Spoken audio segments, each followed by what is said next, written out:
यहाँ पे सीक्रेट। देखो फर्स्ट क्वेश्चन है, suppose a boy is enjoying A ride on A merry go round. कहा कि एक बच्चा है, ठीक है, मान लेते हैं कि एंजॉय कर रहा है, मतलब एंजॉय कर रहा है, जैसे ऐसे होता है ना गोल गोल घूमने वाला, ये मैरी गो राउंड ऐसे रोटेट कर रहा है, अब इसमें घूम रहा है, ठीक है, चक्कर लगा रहा है कांस्टेंट स्पीड से। कितना उसका स्पीड कितना दिया हुआ है, इसमें स्पीड दिया हुआ है 10 मीटर पर सेकंड, कांस्टेंट है, ठीक है। लेकिन हमको पता है वेलोसिटी का अगर बात करेंगे तो वेलोसिटी दो तरीके से चेंज कर सकते हैं। तो वेलोसिटी चेंज करने का दो तरीका, पहला तो हम स्पीड चेंज कर दें और दूसरा हम डायरेक्शन चेंज कर दें। तो यहाँ देखो, अगर बात करेंगे सर्कुलर मोशन में, सर्कुलर मोशन पढ़ाए थे, circular motion is always accelerated motion. Circular motion हमेशा एक्सीलरेटेड होता है, क्यों होता है? क्योंकि सर्कुलर मोशन में अगर हम स्पीड को कांस्टेंट भी रखते हैं, जैसे मान लो 10 मीटर पर सेकंड रखें, ठीक है, तो स्पीड तो हमारा ठीक है कांस्टेंट है, लेकिन इसमें जब जब हम पॉइंट चेंज होगा तो हर पॉइंट पे डायरेक्शन क्या हो जाएगा, इसका डायरेक्शन इधर, इसका डायरेक्शन इधर, इसका डायरेक्शन इधर, तो डायरेक्शन हर पॉइंट पे चेंज हो रहा है। इसका मतलब जब डायरेक्शन चेंज हो रहा है तो वेलोसिटी भी क्या हो रहा है, चेंज हो रहा है, ठीक है। अगर सब्जेक्टिव में लिखने आएगा तो लिखेंगे since the direction is changing so the velocity also keeps on changing. क्योंकि इसमें ठीक है स्पीड कांस्टेंट है, अगर स्ट्रेट लाइन में रहता तो एक्सीलरेशन 0 था, लेकिन यह सर्कुलर मोशन है, मैरी गो राउंड मतलब सर्कुलर मोशन। सर्कुलर मोशन में अगर है तो डायरेक्शन हर जगह चेंज होगा, जब डायरेक्शन चेंज होगा तो हमको पता है वेलोसिटी भी क्या होगा, चेंज होगा। तो वेलोसिटी विल चेंज। अब वेलोसिटी अगर मान लेते हैं कि चेंज हो रहा है, तो वेलोसिटी चेंज होगा तो मोशन कैसा होगा, एक्सीलरेटेड होगा। तो इसका ऑप्शन होगा, देख लेना, ऑप्शन होगा इन एक्सीलरेटेड मोशन। इसका मतलब जब भी हम सर्कुलर मोशन में होते हैं तो circular motion is always accelerated motion, याद रखना, ठीक है। तो फर्स्ट का ऑप्शन यही होगा। पहला क्वेश्चन में था कि एक बच्चा है मैरी गो राउंड में अगर सर्कुलर मोशन में मूव कर रहा है तो उसका मोशन कांस्टेंट स्पीड में भी क्या होगा, एक्सीलरेटेड होगा, क्योंकि डायरेक्शन चेंज होगा सर्कुलर मोशन में हर पॉइंट पे, और जैसे ही डायरेक्शन चेंज होगा वेलोसिटी भी क्या हो जाएगा, चेंज। और जहां वेलोसिटी चेंज मोशन कैसा होगा, एक्सीलरेटेड होगा, याद रखना, ठीक है। तो फर्स्ट का यही आंसर होगा, एक्सीलरेटेड मोशन। दूसरा क्वेश्चन है,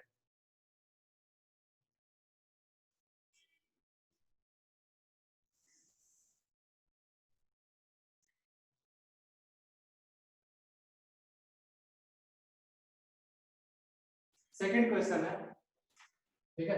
सेकंड क्वेश्चन कहा कि एक बच्चा, ठीक है, अब यह क्या किया, एक पॉइंट ए से सेमी सर्कल ए से मूव किया और कहां तक गया, इसके ठीक सामने जो पॉइंट है बी, यहां तक गया। तो अब पूछ रहा है डिस्प्लेसमेंट कितना होगा। तो अब पता है कि अगर इस सेमी सर्कल बनेगा, इस सेंटर है तो इसी से ना लाइन क्रॉस करेगा, तो ये मान लेते हैं तो सेंटर, इधर भी आर और इधर भी आर। तो अगर डिस्टेंस पूछेगा, ठीक है, पूछता है कि डिस्टेंस, तो डिस्टेंस हमको पता है एक चक्कर लगाने में सर्कमफ्रेंस के बराबर। अगर सर्कल में एक चक्कर हम घूमेंगे तो डिस्टेंस कितना होगा, 2 पाई आर।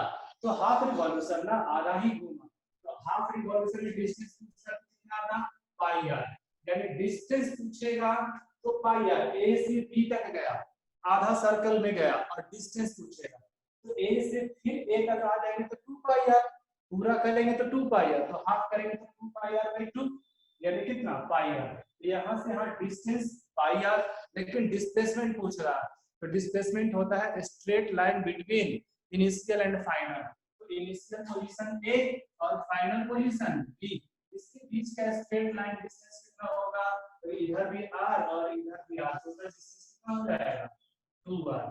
यानी डिस्टेंस पूछेगा तो क्या लिखेंगे, पाई आर। लेकिन हमसे क्या पूछा, डिस्प्लेसमेंट, तो डिस्प्लेसमेंट कितना होगा, 2r। देखो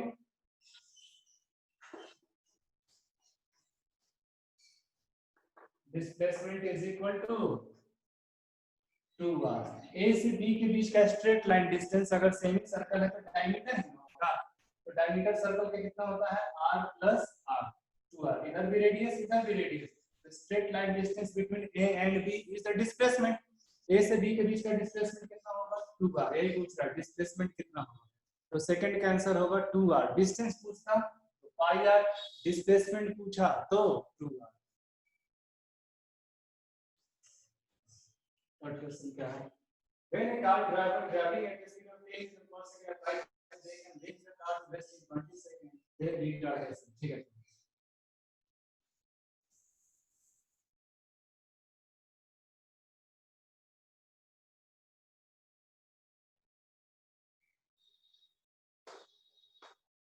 थर्ड क्वेश्चन देखो, कहा कि एक ड्राइवर है मूव कर रहा है कार को 10 मीटर पर सेकंड के स्पीड से, ठीक है। तो अभी u इसका इनिशियल स्पीड कितना है 10 मीटर पर सेकंड।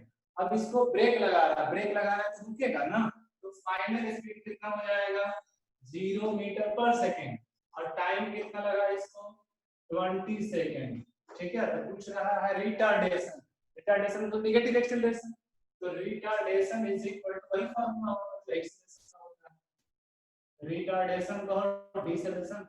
तो यहाँ फॉर्मूला होगा फाइनल माइनस इनिशियल यानी 0। फाइनल कितना है देखो 0 और माइनस इनिशियल कितना है 10 बाई में टाइम कितना 20, तो इधर आ जाएगा -10 by 20 minus 0.5 metre per second square. Acceleration का क्या होता है मीटर पर सेकंड स्क्वायर होता है। तो रिटार्डेशन कितना हो जाएगा लिख लेना, retardation will be minus 0.5 metre per second square. ध्यान रखना, ठीक है। तो u क्या होगा 10 मीटर पर सेकंड, गाड़ी चल रहा है कितना के स्पीड से 10 मीटर पर सेकंड के स्पीड से, गाड़ी पे ब्रेक लगाया रुक गया तो रुका तो फाइनल 0, बंद हो गाड़ी की स्पीड कितना 0, चल रहा है 10 से पहुंच गया 0 पे, तो इनिशियल 10 था फाइनल हो गया 0, टाइम कितना लगा 20 सेकंड। हमको पता है एक्सेलरेशन का फार्मूला होता है v माइनस q बाई, रख देंगे आ जाएगा, ठीक है।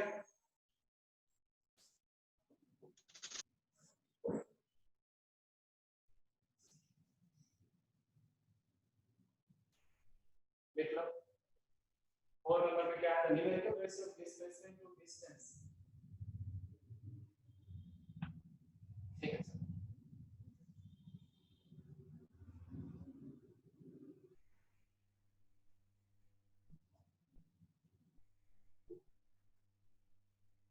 करा देखो डिस्प्लेसमेंट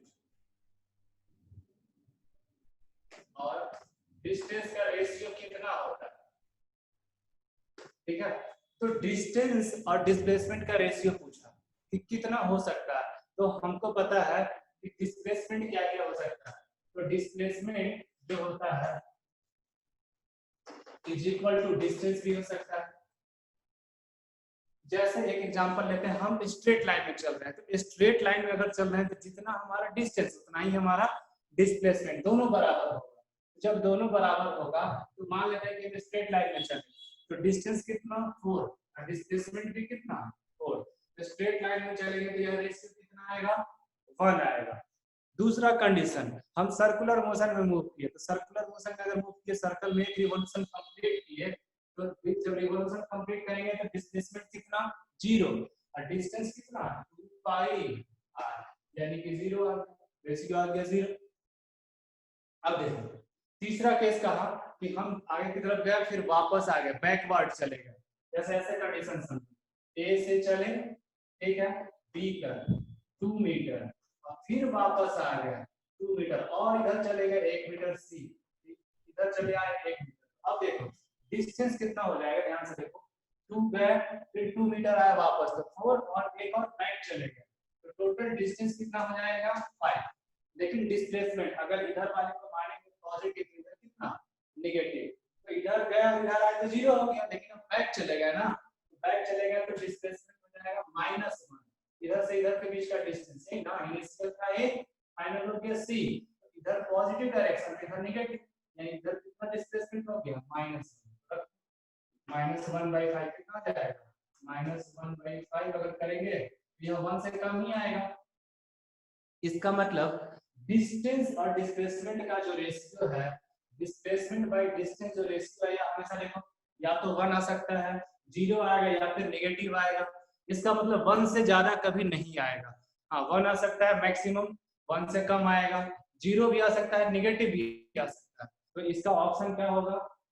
ऑप्शन होगा ऑलवेज लेस देन 1, ठीक है, या फिर इक्वल टू और less than 1। Always less than 1 नहीं ना हो सकता, हमेशा 1 से कम तो होगा, 1 भी हो सकता है। पहला ऑप्शन गलत हो गया। तो इसका ऑप्शन होगा इक्वल टू और लेस देन 1। आंसर क्या होगा? देखो, इक्वल टू 1 भी हो सकता है या फिर लेस देन 1, 0 या नेगेटिव भी हो सकता है, यानी 1 भी हो सकता है मैक्सिमम, या 1 से हमेशा क्या होगा? कम होगा। इसका ऑप्शन होगा इक्वल टू और लेस देन 1। यानी डिस्टेंस और डिस्टेंस का जो रेशियो होगा, यह जो रेशियो होगा हमेशा या तो 1 या फिर 1 से कम होगा। इसका आंसर यही होगा, ठीक है। लिखेंगे इक्वल टू और लेस देन 1।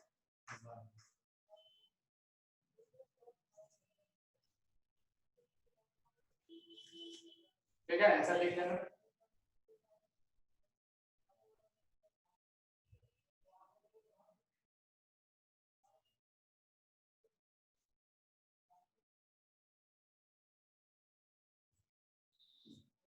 इसके बाद है goalkeeper in the game of football push his hands backward after holding the ball shot at the goal, this enables the goalkeeper to exert the last force in the first second. ठीक है, क्या कहा देखो, कहा कि जब catch, जैसे हम लोग मैच खेलते हैं ना तो कैच लेते हैं, तो कैच लेते हैं तो दो तरीके से, एक तो डायरेक्ट हाथ ऐसे लगा के रखेंगे तो कैच आएगा तो हाथ में चोट लग जाता है।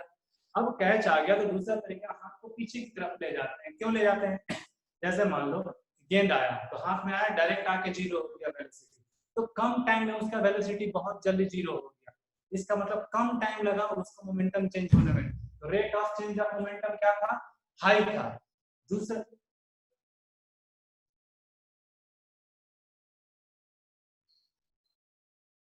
देखो यहाँ से ऐसे समझ लो कि ये यहाँ पर हैंड हमारा है, ठीक है। अब मान लो यहाँ से डायरेक्ट आया, v वेलोसिटी से आया, हम हाथ को यहीं रखे रहे, तो ये आया, यहाँ पे वेलोसिटी v था और हाथ में आते आते कितना हो गया? 0। तो हाथ को अगर पीछे नहीं ले गए तो वेलोसिटी v से 0 होने में बहुत कम टाइम लगा, माइक्रो सेकंड लगा। तो यहाँ पे रेट जो था मोमेंटम की चेंज का क्या था? हाई था। अब rate of change of momentum high होगा तो फोर्स ज्यादा लगेगा, चोट ज्यादा लगेगा। दूसरा केस है, अगर गेंद यहाँ पे आया, हाथ यहाँ पे था तो हाथ को पीछे लेके चले गए, पीछे, तो हमको टाइम मिल गया, यहाँ से यहाँ, यहाँ भी था, यहाँ आके 0 हुआ, यहाँ 2 सेकंड टाइम लग गया, 2 सेकंड टाइम लग गया 0 होने में। यानी कि यहाँ अगर टाइम लग गया तो रेट क्या हो जाएगा? स्लो हो जाएगा। Rate of change of momentum क्या हो जाएगा? रेट ऑफ चेंज स्लो हो गया। जब rate of change of momentum slow हो जाएगा तो चोट कम लगेगा, फोर्स कम लगेगा, ठीक है। तो जब भी हम गेंद को या फुटबॉल मारते हैं तो उसके लिए हम अगर उसको रोकना चाहते हैं तो रोकने के लिए हम उसको कहां की तरफ खींच ले जाते हैं? पीछे की तरफ, ताकि जितना पीछे ले जाएंगे उतना ही ज्यादा टाइम लगेगा और उतना ही मोमेंटम का चेंज का रेट कम होगा और उतना ही फोर्स हमको कम लगाना पड़ेगा, चोट कम लगेगा, ठीक है। तो इसका ऑप्शन होगा rate of change of momentum क्या होता है? डिक्रीज हो जाता है अगर आप पीछे ले जाते हैं तो, या हम अगर गेंद को रोकना है तो पीछे की तरफ भागते हैं इसलिए, ठीक है। तो लिख लेना decreases the rate of change of momentum, decreases the rate of change of momentum, ठीक है। गेंद को पीछे की तरफ ले जाते हैं, फुटबॉल जब कोई सामने से मारता है तो हम उसको रोकना चाहते हैं तो हाथ को पीछे की तरफ ले जाते हैं। तो जितना पीछे ले जाएंगे उतना टाइम ड्यूरेशन बढ़ेगा और टाइम ड्यूरेशन जितना मिलेगा उसको उतना आसानी से धीरे धीरे कम होगा, और जितना धीरे धीरे कम होगा उतना ही चोट कम लगेगा, ठीक है। तो डिक्रीज हो जाता है जो मोमेंटम का चेंज का रेट होता है, टाइम पीरियड ज्यादा लगेगा। लास्ट ऑप्शन होगा इसका 6 नंबर क्वेश्चन में देखो, a water tank filled to 2 feet height is moving with a uniform speed on sudden application of the brake, the water in the tank would move backward।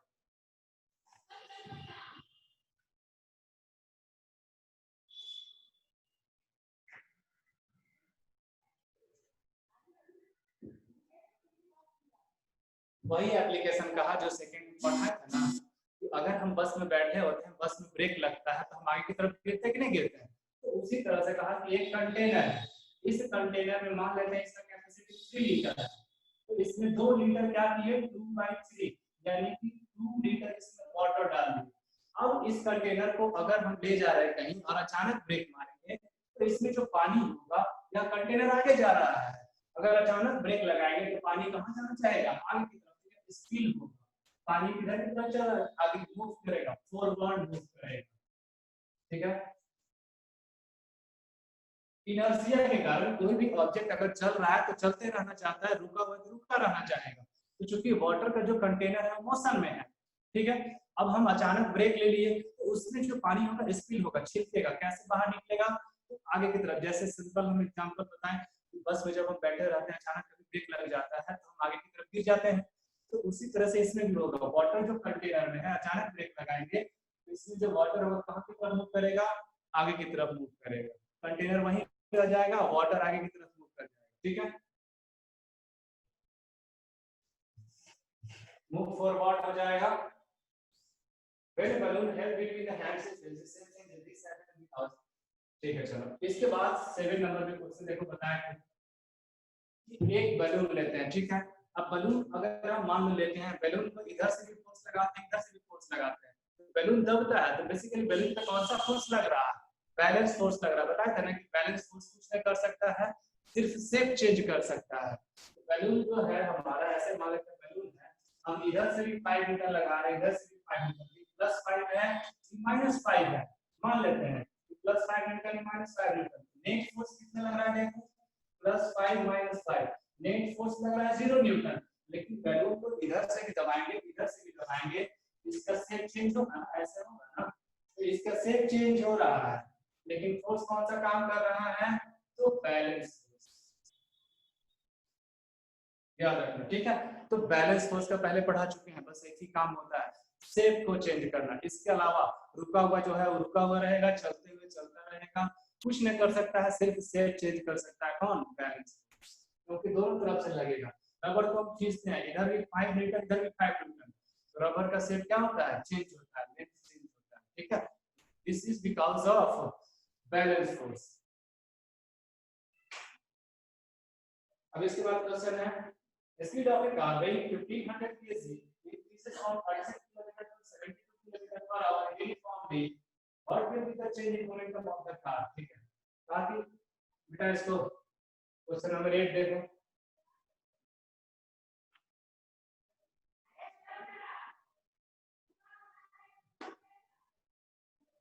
Question number 8 है speed of A car, इसका मास कितना दिया हुआ है 1500 kg, ठीक है, और speed कितना दिया हुआ है शुरू में देखो, स्पीड क्या 36 किलोमीटर पर आवर, तो 36 किलोमीटर पर आवर शुरू में था। ठीक है, क्यू था और v कितना हो गया 72 किलोमीटर पर आवर। ठीक है, तो अब इसको कहा कि इसका मोमेंटम कितना चेंज होगा। ठीक है, तो चेंज इन मोमेंटम पहले तो निकालते हैं इनिशियल मोमेंटम, क्या लिखेंगे, change in momentum is equal to होगा initial final minus initial, sorry final momentum minus initial, तो फाइनल होगा m इंटू v, मोमेंटम तो यही ना होता है मास इंटू वेलोसिटी, तो final velocity v minus m into u, initial तो u। अब ध्यान से देखो यहाँ m कॉमन लेंगे तो v माइनस u, यही ना होगा, तो वैल्यू रखते हैं। मास कितना है देखो 1500 kg, तो मास है 1500 kg और फाइनल मोमेंटम है, फाइनल वेलोसिटी है 72 ना, 72 माइनस 36, यहाँ आ जाएगा 1500 इंटू 36 किलोमीटर पर आवर। लेकिन यहाँ किसमें चाहिए मीटर पर सेकेंड है, तो हमको पता है 1500 सॉरी इंटू, इसको मीटर पर सेकेंड में बदलने के लिए क्या करते हैं 18/5 से इंटू करते हैं, 36 इंटू कम ज्यादा से कम रह जाएंगे 5/5 कैंसिल आउट हो जाएगा 10 यानी 1500 एक जीरो और आ जाएगा केजी मीटर पर सेकंड। ठीक है, यही होगा मोमेंटम v। ध्यान से देखो, कहा कि गाड़ी जो है उसका मास कितना दिया 1500 केजी। अब उसका शुरू में स्पीड था सिर्फ 36 किलोमीटर पर आवर, बाद में कितना हो गया 72 किलोमीटर पर आवर। तो मोमेंटम कितना चेंज हुआ? तो हमको पता है चेंज इन मोमेंटम का मतलब जो पहले मोमेंटम था जो बाद में मोमेंटम था माइनस कर देंगे, मतलब फाइनल मोमेंटम माइनस इनिशियल। तो मोमेंटम जो होता है उसका फार्मूला होता है p = मास इनटू वेलोसिटी। तो फाइनल मोमेंटम कितना होगा p final = मास तो चेंज नहीं होगा लेकिन वेलोसिटी की, और p initial = m into u minus करो तो mv minus mu कॉमन लिए m, तो मास कॉमन लेंगे तो आ जाएगा v minus u। यहाँ माइनस के लिए वेलोसिटी देखो किस में दिया किलोमीटर पर आवर, तो वेलोसिटी जो किलोमीटर पर आवर में है इसको चेंज करेंगे मीटर पर सेकंड में, तो किलोमीटर पर आवर से मीटर पर सेकंड में जाने के लिए 5/18 से क्या करते हैं इनटू करते हैं, तो इनटू कर दिए 5/18 से। आ गया मोमेंटम का चेंज कितना आ गया। अब कह रहा है unit of measuring momentum, momentum का यही यूनिट होगा केजी मीटर पर सेकंड। ठीक है, इसके बाद जो क्वेश्चन है पूछ रहा है मोमेंटम का यूनिट, ऐसा यूनिट क्या होता है, तो केजी मीटर पर सेकंड। ठीक है, मोमेंटम का यूनिट होता है KG metre per second.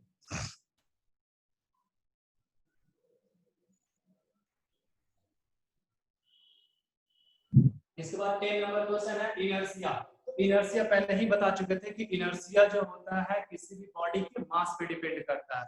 Heavy object होगा तो उसका इनर्शिया ज्यादा होगा, और अगर लाइटर ऑब्जेक्ट होगा तो उसका इनर्शिया कम होगा।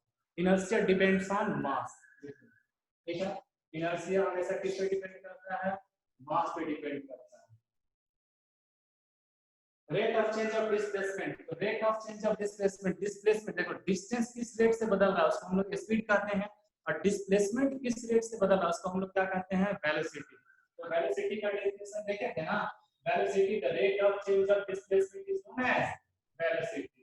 डेफिनेशन भी यही होता है किस रेट से डिस्प्लेसमेंट हो रहा है, एक सेकंड में, एक यूनिट टाइम में कितना डिस्प्लेसमेंट हो रहा है, वही वेलोसिटी कहलाता है।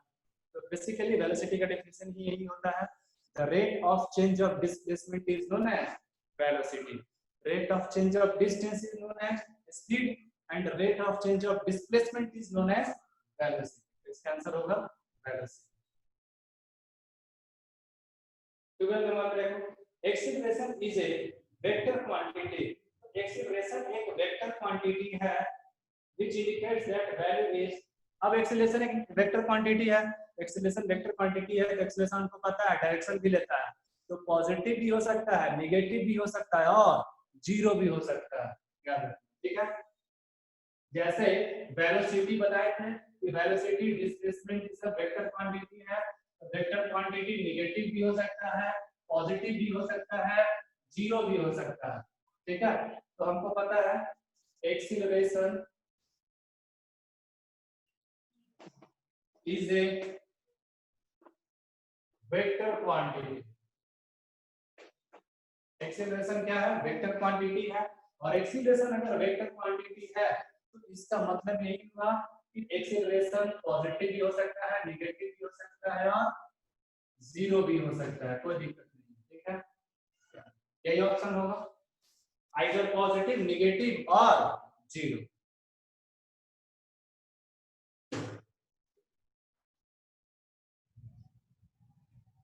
पूछ रहा है what is the slope of distance time graph. ठीक है, तो slope of distance time graph, इधर रखते हैं डिस्टेंस, इधर रखते हैं टाइम, तो अगर इसका ग्राफ निकालेंगे तो इसका ग्राफ का स्लोप यही ना होगा। तो जो ग्राफ होता है बेसिकली dy/dx, यह जो ग्राफ हमको पता है, देखो डिस्टेंस बाय टाइम क्या देता है, डिस्टेंस बाय टाइम हमको पता है क्या होता है स्पीड। तो जो स्लोप होगा ग्राफ का डिस्टेंस वर्सेस टाइम का वो क्या देगा, स्पीड देगा। dy/dx क्या होता है, स्पीड ही होगा, क्योंकि dx टाइम है और y क्या है, डिस्टेंस है। तो डिस्टेंस बाय टाइम का फॉर्मूला हमको पता है, स्लोप मतलब y/x, तो y इसमें डिस्टेंस है और x क्या है, टाइम। तो डिस्टेंस बाय टाइम इसका फॉर्मूला होता है स्पीड का। The slope of distance versus time graph gives speed. अगर यही डिस्प्लेसमेंट रहता तो वेलोसिटी देता, डिस्प्लेसमेंट वर्सेस टाइम ग्राफ होता तो वेलोसिटी देता। यहाँ पूछा डिस्टेंस वर्सेस टाइम ग्राफ का स्लोप या स्पीड देगा, याद रखना, ठीक है।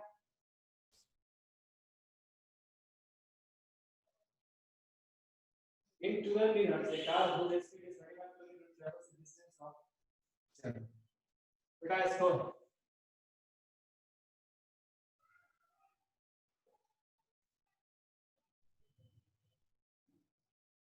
इसके बाद क्वेश्चन 13 है, देखो स्पीड दिया हुआ है कितना, स्पीड दिया हुआ है 35 किलोमीटर पर आवर, ठीक है, और टाइम दिया हुआ है 12 मिनट। तो 12 मिनट का मतलब इसको आवर में बदल देंगे, क्योंकि यहाँ स्पीड आवर में दिया हुआ है। तो 12 मिनट का मतलब 12 बाई 60 आवर्स निकल जाएगा, इसका मतलब 1 बाई 5 आवर्स।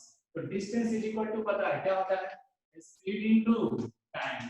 स्पीड पता है 35, टाइम पता है 1 बाई 5, कितना किलोमीटर जाएगा, 7 किलोमीटर आंसर आएगा। क्वेश्चन कहा कि एक कार है 12 मिनट में कितना डिस्टेंस ट्रैवल करेगा, जबकि स्पीड दिया है 35 kilometre, speed 35 kilometre per hour, time दिया है 12 मिनट। तो जब स्पीड आवर में है, किलोमीटर पर आवर में है, तो टाइम भी आवर में होना चाहिए। तो टाइम को आवर में चेंज करेंगे, 12 मिनट को 12 बाई 60 आवर, कट क्या जाएगा 1 बाई 5 आवर। फॉर्मूला पता है, डिस्टेंस इज इक्वल टू होता है स्पीड इनटू टाइम। तो स्पीड हमको पता है कितना 35, टाइम पता है 1 बाई 5 आवर, कैंसिल आउट करेंगे कट जाएगा 7 किलोमीटर में आएगा, क्योंकि स्पीड है किलोमीटर पर आवर, ठीक है। तो इसका डिस्टेंस आ जाएगा 7 किलोमीटर। 14 नंबर है, सॉरी 14 नंबर क्वेश्चन है।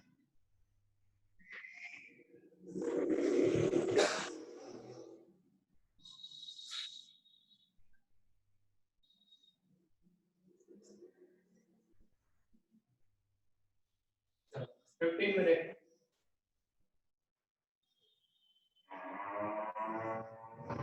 क्वेश्चन नंबर 15 में कहा कार का स्पीड इंक्रीज हो जाता है 20 किलोमीटर से 30 किलोमीटर इन 10 सेकंड। तो यू कितना था 20 किलोमीटर पर आवर, जी कितना हो गया 30 किलोमीटर पर आवर, और टाइम लगा 10 सेकंड, ठीक है। पूछ रहा एक्सीलरेशन, तो एक्सीलरेशन का फॉर्मूला पता है v minus u by t। तो v माइनस u देखो कितना होगा 30 माइनस 20, अब बाई में कितना टाइम लगा 10। लेकिन ध्यान देना यहाँ टाइम सेकंड में है, तो स्पीड मीटर पर सेकंड में होगा। तो चेंज इन स्पीड कितना आ गया देखो 10 बाई 10, लेकिन यहाँ 10 किलोमीटर पर आवर में है ना, तो किलोमीटर पर आवर किस में बदलेंगे, metre per second. Metre per second बनाने के लिए 5 बाई 18 से क्या करेंगे, इनटू करेंगे, 10 से 10 कैंसिल आउट हो जाएगा, तो एक्सीलरेशन आ जाएगा 5 बाई 18, ठीक है। तो 5 बाई 18 है, तो 5 बाई 18 को डिवाइड करेंगे तो कितना आ जाएगा 0 पॉइंट, इसका ऑप्शन गलत था, नंबर सबको दिए हैं, ठीक है। तो 0.18 से लगभग 3 आएगा, और 3 के आसपास मीटर पर सेकंड, ठीक है। लगभग 28 आएगा, यानी 3 आ जाएगा, डिवाइड करेंगे 0.5, 5 बाई 18 को डिवाइड करेंगे। अगर velocity of an object is 90 proportional to time length object है, अब कह रहा है कि जो वेलोसिटी है, ठीक है, velocity of the object is directly proportional to time elapsed, मतलब जो वेलोसिटी है किसके डायरेक्टली प्रोपोर्शनल है, जितना टाइम लगा उसके, ठीक है। तो पूछ रहा है यूनिफॉर्म स्पीड है, यूनिफॉर्म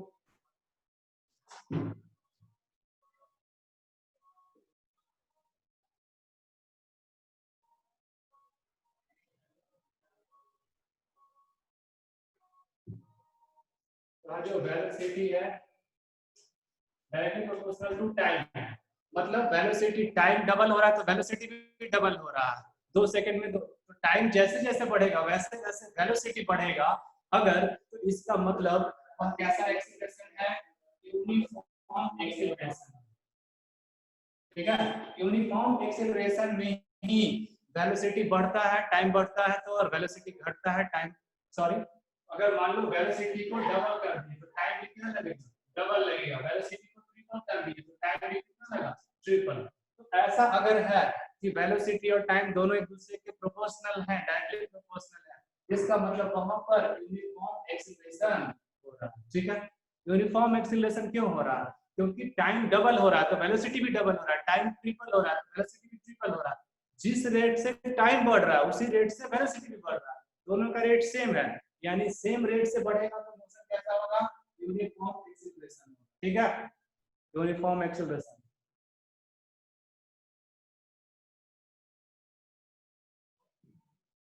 इसके बाद क्वेश्चन है what do you get by the product of mass and velocity. आपको पता है मास इनटू वेलोसिटी क्या होता है, p, जिसको हम लोग कहते हैं मोमेंटम।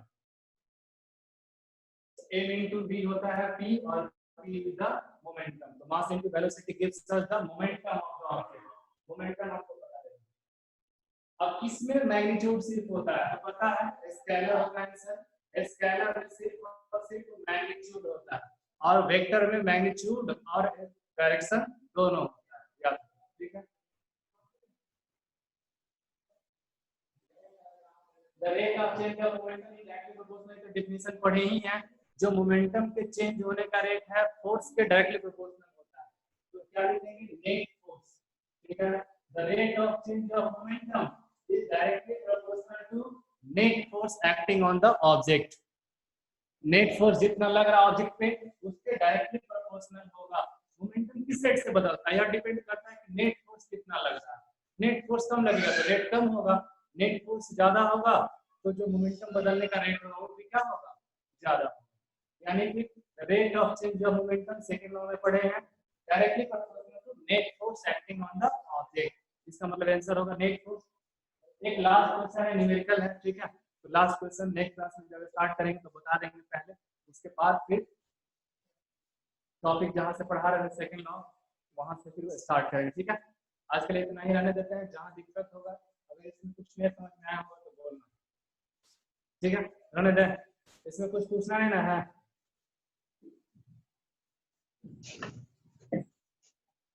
इसमें कुछ पूछना है, नो सर।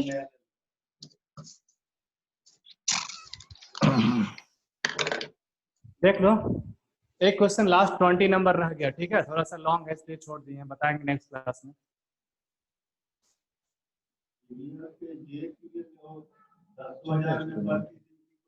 रिकॉर्डिंग है, सेव रहेगा, जहां दिक्कत होगा फिर से दोबारा देखना इसको। ठीक है, अगर फिर भी नहीं समझ में आएगा तो पूछना, फिर से बताएंगे।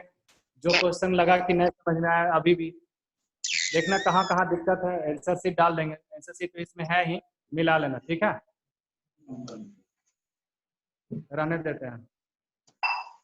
ठीक सर। नेक्स्ट क्लास में 20 नंबर बताएंगे। नॉर्मल चीज है ना, नॉर्मल चीज, हाँ नॉर्मल है ना। पागल है तुम।